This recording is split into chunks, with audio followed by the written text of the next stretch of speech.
নমস্কার বন্ধুরা, welcome back to my channel. আজকে আমি তোমাদেরকে সিদ্ধ চালের মালপোয়া করে দেখাবো। খুব জুসি হয় খেতে, তুমি 3-4 দিন রেখে খেতে পারবে, মানে কোনো শক্ত হবে না, খুব নরম এবং সফট থাকবে। তো চলো কি করে করলাম দেখি।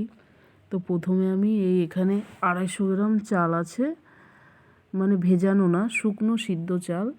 তো আমি এটাকে ভালো করে মিহি করে পেস্ট করে নেব, যেন একটু দানা দানা না থাকে। তো একবারে না হলে 3-4 বার করে নিতে হবে। তো আমি ভালো করে কি সুন্দর সফট করে নিয়েছি। এখানে দেখো, ভালো করে দেখাচ্ছি কি সুন্দর হয়েছে, কোনো ভেজাতেও হয়নি। তো আর এখানে 300 গ্রামের মতন ময়দা দিয়ে, আর এখানে 500 গ্রাম গুড় আছে।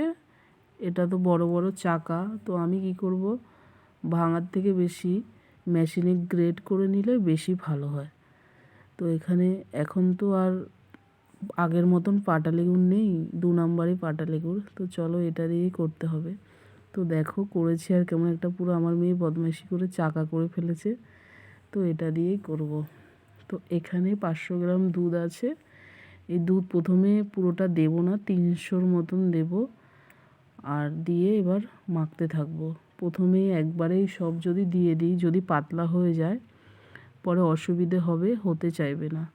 আর সবসময় মালপোয়ার মাখাটা একটু মানে মোটা ধরনের করতে হয়, তাহলে খুব সুন্দর হয়।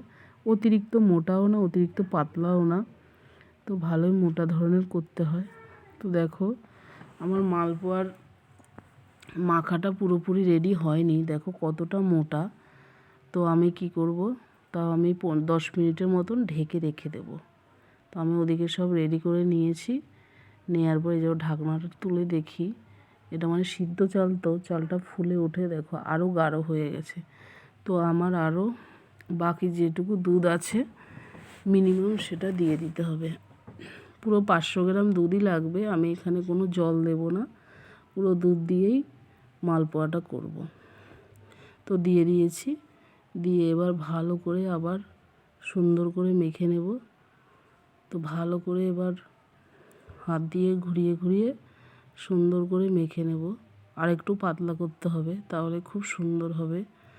আর এটাকে যত মাখবে, যত ময়ান করবে, ততই মালপোয়াটা সফট হবে, খেতেও খুব ভালো লাগবে।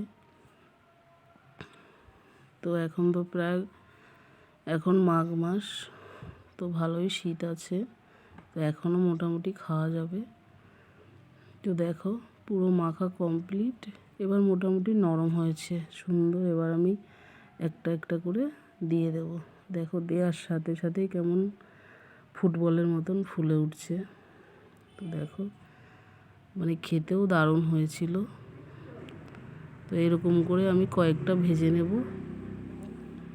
দেখো কি সুন্দর, মানে যতগুলোই দিচ্ছি ততগুলোই ফুলে উঠছে। তো এই ছিল আমার আজকে পিঠের রেসিপি। তো ভালো লাগলে লাইক, কমেন্ট, শেয়ার, সাবস্ক্রাইব করে পাশে থেকো। ধন্যবাদ সবাইকে আমার সঙ্গে থাকার জন্য।